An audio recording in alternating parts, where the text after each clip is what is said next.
Hi, David. How are you? David Cross. Good Welcome. to see you. Are we your first stop this morning? You are. Oh.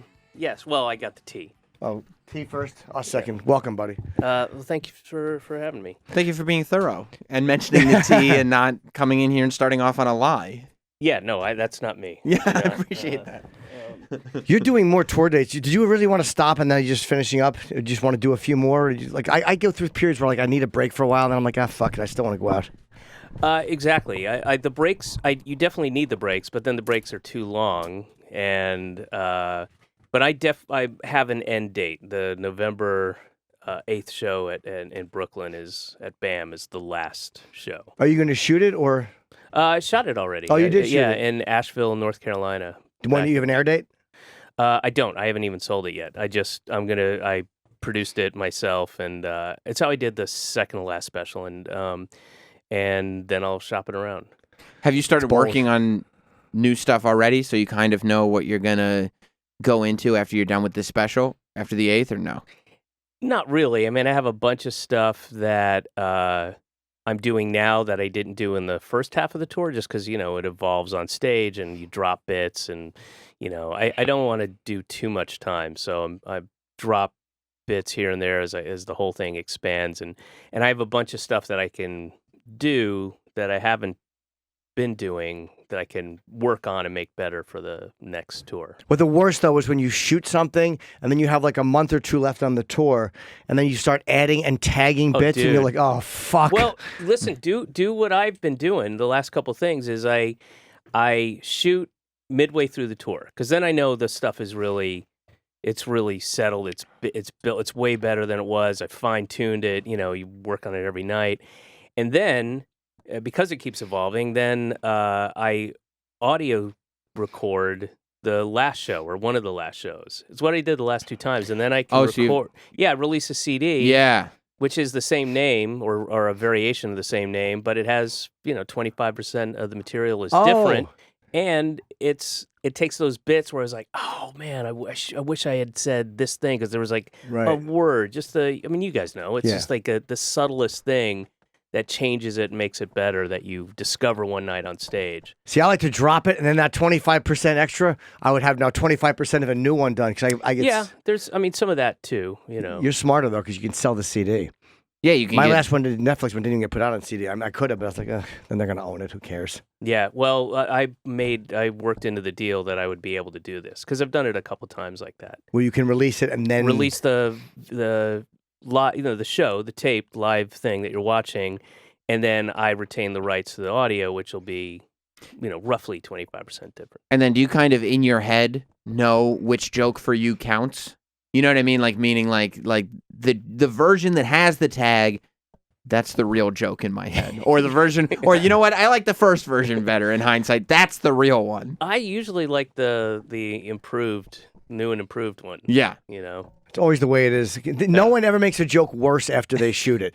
Like once a joke has been filmed, it only improves after that. You don't like go back to the audio version. Just because of the shitty luck and the odds. Are like, of course, I came up with a much better tag. Yeah. The next night. That's why I do a lot of crowd work when I'm done. Like once I shoot something, if I have like 2 months left on the tour, I'll start doing crowd work, which will start getting me into new material bits, and then I can just start. That's a good idea. Just because I can't handle doing something and going, I filmed it, and it's much better now. It just drives me crazy. So you start building the next special.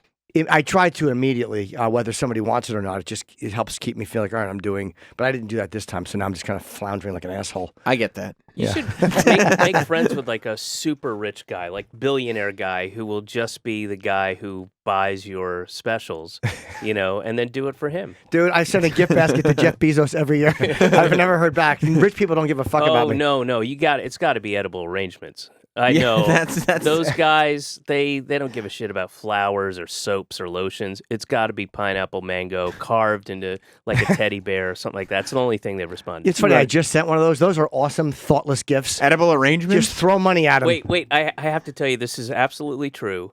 Several years ago, I was living in this, loft building co-op condo in Dumbo, and this I shouldn't. This tragic event happened for this woman who lived there. Her husband, young couple, 2 very young kids, and the husband died unexpectedly, tragically. Um, and then, and it was it was in the news actually, and it was all over the building. And I came in. I want to say it was 2 days later after this thing happened, this awful, terrible tragedy. And at the desk was an edible arrangement for this woman. And I could see the card, Uh-huh. on her loss. A tragedy that you can barely wrap your head around. Yeah. Your whole life is different and awful. And you got 2 little kids and somebody sending a fruit plate? I can't, an edible arrangement with it's kind of this, gaiety theme, and here's, and that stuff also goes bad pretty quickly. So it's like, better eat that pineapple. No, and you're like, I don't really have an appetite at the moment. Well, it's not going to eat itself. Exactly. It really is like, I feel like an edible Look, arrangement. It's an edible arrangement for somebody who just lost. It really is. It's a thoughtless gift. I just sent one to a friend who did me a big favor. You just throw money at it. It screams thoughtlessness. Like nobody ever gets an edible arrangement going like, oh, they really thought highly of me. But like, you don't that's so care when you get nice. one, though. You're just like, fucking, this is awesome. I'm going to eat it. But during a death, like, I know it's thoughtless, but it's delicious. So I fucking enjoy it. Is that what you do when you get an edible I don't give a arrangement? You fuck go, what it fuck is. it, this is I'm gonna awesome. enjoy- I'm going to eat this. That's I exactly didn't it. think I wanted Concord grapes, but fuck it, I'm going to eat these Yeah. Concord grapes. They are delicious. This mango is on a stick. Fuck it, I'm going to eat it right Dipped now. strawberries are awesome. You You don't like think that. about them ever until someone sends one to you. Yeah. No, I've never looked at an edible arrangement and gone like, this is awesome. I go Oh. like, why would they? How about the person who buys it for themselves, sends it to themselves, writes a note, you're doing good, keep your chin up, buddy. You know that there is somebody that they just enjoy the taste. They just like edible arrangements and they feel silly just ordering it without a card. So they write it to themselves. Right. And they Something write- encouraging. They don't Yeah. mind overpriced fruit. No. They do come on time, though. I got the receipt. My friend sent me a picture. He goes, oh, you shouldn't have. Well, Yeah. You're right. And maybe you don't even know, you're not aware of the edible arrangement concept, and you just see it initially as an arrangement, and you're Mhm. like, well, I don't need a fucking arrangement. Oh, wait, you can eat it. Oh, all Yeah. right. yeah, flowers is a shit gift. That's Yeah. a shit gift. Unless for, they're edible flowers. then they're Right. phenomenal. Right. But something that you can enjoy. Like, I just don't want something pointless that I can't enjoy. You can't enjoy flowers. No. But you yes. can enjoy, because you can't enjoy scent, but you can enjoy taste. No, I enjoy Oh, scent. interesting. Yeah. Interesting. Well, flowers smell Sam good. bringing the other scents into it. He's That's right. And right. scent is even bigger for me than taste. Well, then what's wrong with flowers? For a week. What, does edible arrangements last forever? That's a good point. they last even less. Yeah, my theory is flawed. Cookies by design is good too. By you guys, design. did you guys start stand up when you were 17? I didn't know that about you. Yeah, well, technically it was 17. It was literally the week before my 18th birthday. But yeah, the first time I did, I went to an open mic night, 17 years old in Sandy Springs, Georgia, a suburb of Atlanta, Punchline. And the worst thing that could ever happen happened, which is I killed in a like if you saw it in a movie, you'd think it's Right. over. It was ridiculous. First time I ever went on, and the stuff I was doing was really bullshitty, ethereal, kind of weird. I was heavily influenced by Andy Kaufman and Steve Martin and Stephen Wright and that kind of dryness and weirdness, and there was nothing you could grab onto. It was just a weird for weird's sake, and I killed, and I remember saying, "Oh, the red light's on. I gotta go." And people, like, if you cast it, people are like, "No, keep them, let them stay, whatever." And then Isn't that, by the way, the thing you're not supposed to do if there's another comic after you going like, the red light's on, they're making me I didn't say leave. it like that. I totally said it like I just. It was a fact. It was a fact, Oh, and I like I gotta have to go. go. And I had no ending. I had Right. no, I hadn't. Well, here comes the closer. I mean, I'd never been on stage before, and then the host, who was from New York, so everybody looked up to him, was like, "Hey, well, that kid's got something going on," or whatever it was, and I walked out of there thinking, I'm the most amazing comic Yeah. who ever lived. This is amazing. Holy shit, I was born to do this. Star is born. Yeah. And the next year, I just ate it. I mean, the next like 20 times I set foot on stage, it got the the response it should have gotten. Killing up place. front, killing like that on the first time is really bad because it gets your expectations. Like this is what it's going to be. I was confused. I didn't know what was happening. This is the same set I did, and you're even saying that you're like just dying. Like I just did this last week and it was great. Like you say that? Yeah, and it was a bizarre thing to go through. So when that happens at first, do you go like, "Oh man, I'm going to be one of those comics that just never bombs. I'm just going to do this every time." That's what you think, you Right. know? Like, boy, this material kills. My choices were all the right choices, and they got it. And my personality came out on stage, whatever.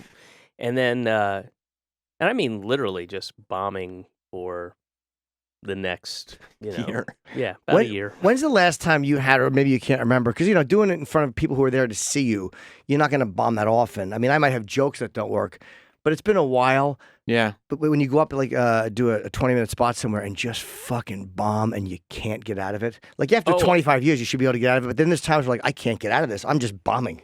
Yeah, well, if several years have gone by, because I'll be working on other projects and then I jump on a show because you just have that thing inside you that makes you want to get back up on stage, and you don't really have that much material. And part of what I do is, kind of write on stage, and I don't sit and write jokes and stuff. And the ideas that you had are clearly not coming to any. You thought this would be 3 minutes, and it's literally about 17 seconds. Nobody's responding, and you have nothing. You thought, oh, I'll riff on this on stage, and then you've got 20 minutes, and it's just it's a sinking, awful feeling. And people know who you are. Yeah, and they have an expectation of something, and that you're just not delivering. Yeah, but it's kind of thrilling to see somebody that's like that experience and see like, oh boy, this would be a treat to watch them just for completely eat a dick. It's great. I'll be honest. I respect Damon Wayans a lot because I've watched Damon eat his dick for 50 minutes and not 5-0? 5-0. I mean, bomb. And up there working out divorce, whatever he was doing, but he was working out material. It was 1 o'clock in the morning at the Comedy Cellar, and he didn't give a fuck. And I really respected that. I'm like, this guy who is really famous can go up there and work it out this way. I mean, that's the way to do it. I think there's a difference. When you're working stuff out and people know it, then you gotta there has to be some sort of forgiveness there. If you're bombing with tried and true tested material, that's a even worse feeling. It's you got to do horrible. an hour, Especially if you're trying to get out of it. Like, again, when you're doing a spot and you're trying material and it's not working, you're like, all right, let me use this, and this will, right the ship, and then we'll do the new shit again. And that doesn't doesn't work. Oh, yeah. You're Does that happen? fucked a lot. Yeah. Really? In my life, sure. Yeah. It hasn't happened in a while where nothing. But if it's going to happen to me, it'll usually happen at the Village Underground, which is the Cellar's sister club around the corner. Because that's not it's a great club, but for me, it's not as good as the Cellar. So if I'm going to have one of those, it'll be there, and I can feel it. That's an advertising technique right now. People are going to be lining up to go see that show. So you're bombing. I don't want to see him at the Cellar. I want to see him at the Village Underground. Yeah, eating his dick. That really is. Colin does the Fat Black Pussycat is where guys will go work out an hour there. It's a small 80-seat room. And Colin was talking about how apparently a lot of people in front of him really bomb. Really. And he was telling a Bob Kelly bombing He story. probably doesn't like that much, does he? To watch Bob Kelly, to watch one of your friends bomb in front of you, what's better? Do you take pleasure in that? Watching your friends bomb? Not like on a, ha-ha, this is bad for you, but... I mean, sure, it's fun because they're pros and it's temporary. It sucks in that moment, but they're not going to be too emotionally scarred by it. They're not like in year one, or year two of their career where it's really going to have a, debilitating effect. But it's so it is kind of fun. We've all been there. It's like, okay, now it's your turn. Do you get angry when you bomb? Like there's times where I'll walk out of the room and I'll do the set and I'll be like, fuck, I hated those people. Like, do you get that, or are you? Yeah, I mean, I think I'm pretty good at going when something. When it's a bad set, either going, well, that was me, that was my fault, or that was the room added to that. Some rooms are just bad to do comedy in, and then sometimes it's the audience, and I think I'm pretty good at that. But when I think it's just the audience and there's no other factors, then fuck those people. The comic strip I was never great in. And that's a club that everybody loved doing on 82nd and 2nd. Everyone killed in the comic strip. And I would go on there and fucking bomb time after time. I never did well in that room. I remember one of my favorite things was when I saw you at that club. I think it was in Los Angeles. I think, and you were getting upset because you were on stage, and there was this couple that obviously was not into the show. Oh, that was the Improv, yeah. Yeah, they were not into the show at all. Like everybody was laughing except these two people that were in the front row. And like halfway through the show, you were like, "Guys, like, what's wrong here? Like, what's the problem?" What are you saying? They were talking to each other, and we realized that they went into the wrong room. They were in the wrong. Yeah, they were in the wrong show. So I hated them, but I was like, "All right, you know, this is not what you came to see." But Yeah. that's the other thing that almost every comic has, that susceptibility to. You know, you're doing a 2,000 seat theater and it's killing, but you can see, you know, left side, 6th row in, 4 seats in. Yeah. Those people don't like you, and that's all you're fucking thinking about. Will These you- fucking people? Will you confront it? Like when you notice there's one person right there. I need to talk to that guy. Maybe if I think I can, if I think I can get some jokes out of it, Right. sure. But not just out of like Not out of spite. Anger. No, Yeah, no, yeah, no. yeah. I wouldn't. I do don't that. either, even because simply if they're just quietly hating my guts. All I ask them to do is laugh or not laugh. I can't. If they're not disturbing anybody, they Yeah. have every right to think I stink. Plus, Yeah, you I'm have to with know you. that you're the only one who notices. It's not like anybody else in the Yes. room. But you noticing. feel, but you can feel it. It's almost like it's like a bump in the air. Like when you're trying to look past them, and your face just goes over it. Like you feel the fucking stare coming up at you. It's really uncomfortable. But it's really weird, and this isn't just for comedy, but when you watch a performer snap and get angry and stop, just halt their show because of a misperception too, which I've seen. I remember going to see Joe Jackson when I was like a teenager in Atlanta. He was at the Fox Theater, and like part of his set was kind of a slowed down. He sent the band off, and he was going to do some acoustic stuff or whatever. And he came downstage, and he had a beer, and he set or I think he had a piano roll. It doesn't matter. But anyway, he said something, and then somebody in the audience, which we could all hear, yelled something about guitars, and he thought somebody said, or no, it was about his beer. And he thought somebody said guitars, and he went off. He just stopped and screamed at this guy for suggesting he bring guitars. I've been playing this fucking thing, and he was totally wrong.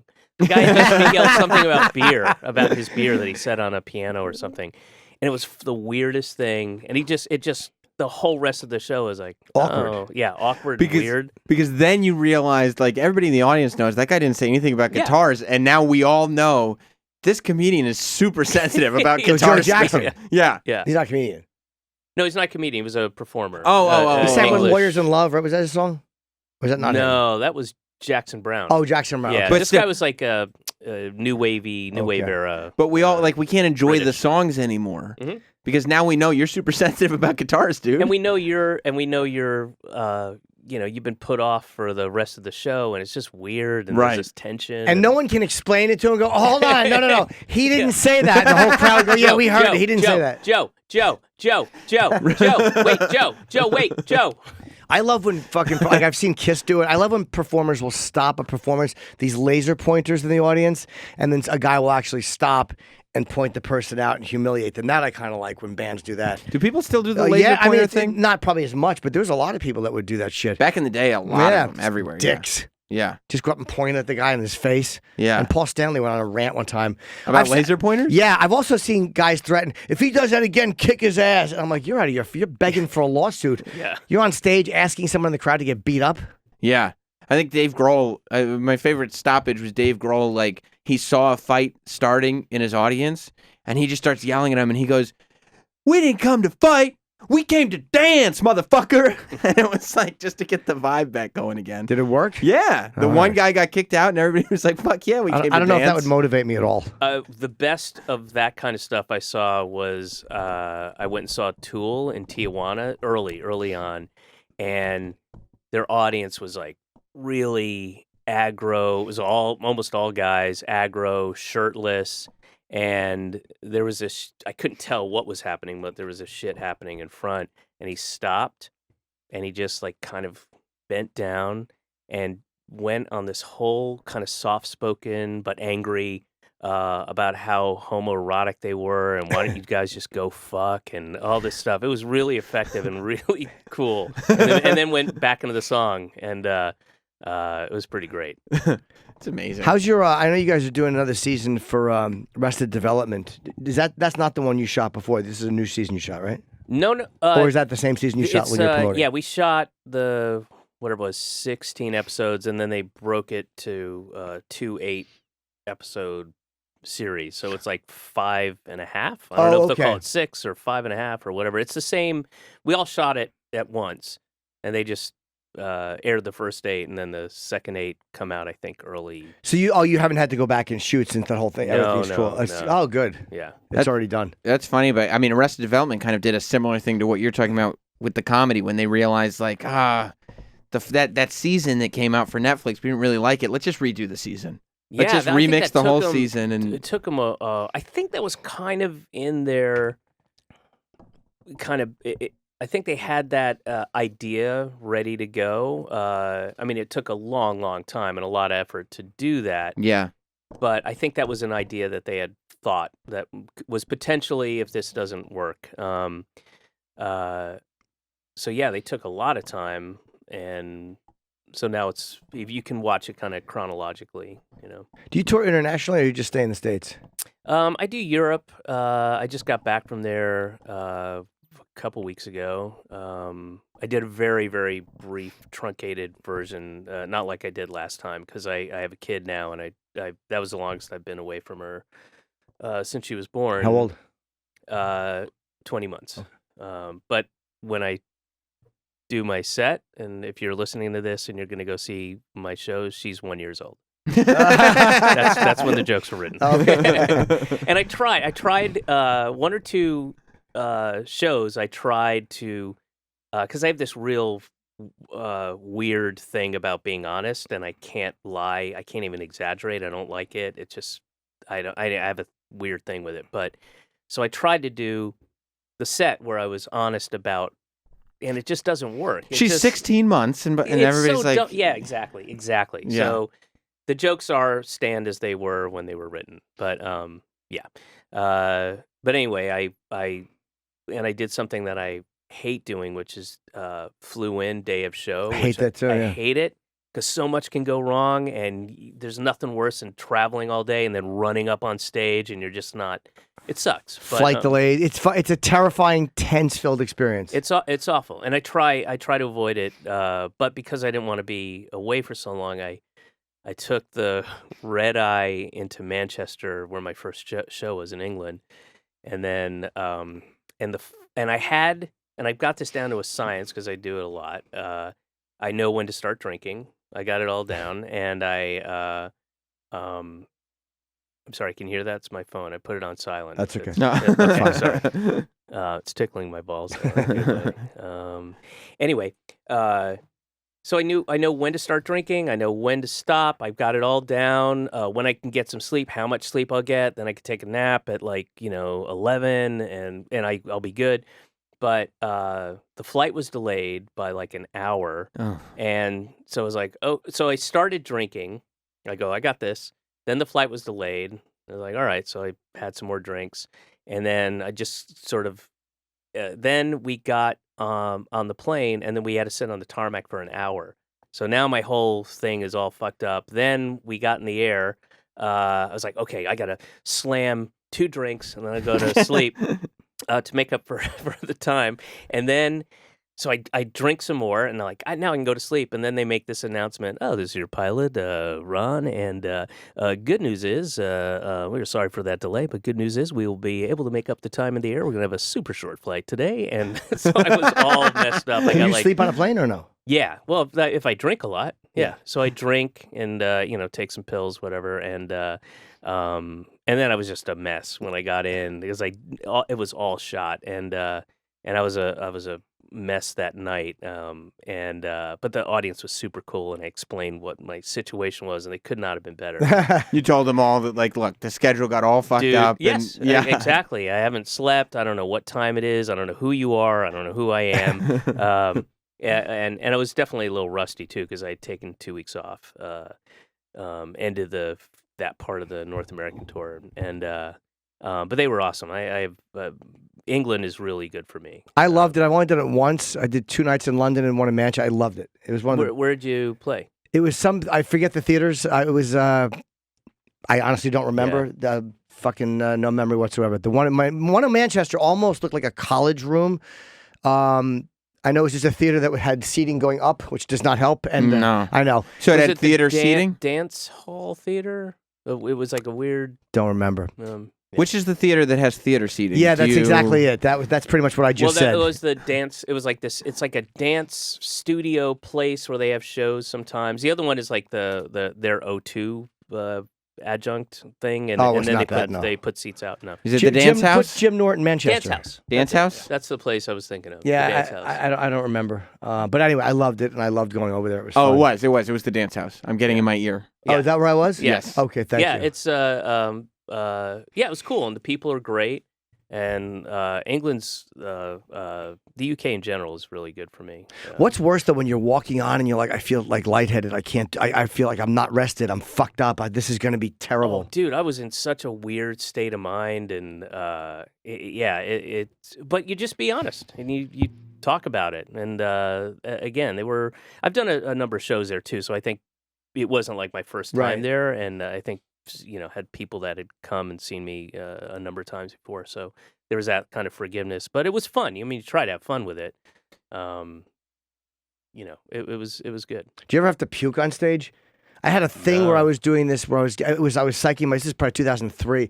I was getting really like dizzy and lightheaded on stage, and I felt like I had to throw up.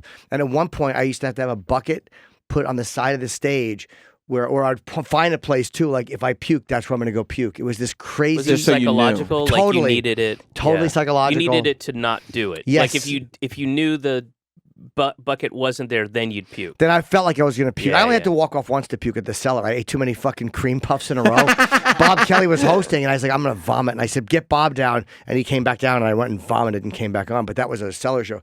But these were like headline shows in like the fucking whatever the theater in Boston. It was really great. What's that fucking theater in Boston? Which can't one? remember The anything. Charles? 2000. Seems like 2000. This is back 2003.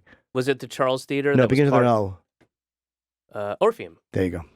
The There it Orpheum. is. It's been many years. I don't know. I got so excited about that. I know. I don't know why I couldn't remember it. Like I won on Jeopardy. But I was on stage in the Orpheum holding on to the stool, and I'm like, I'm going to fucking pass out.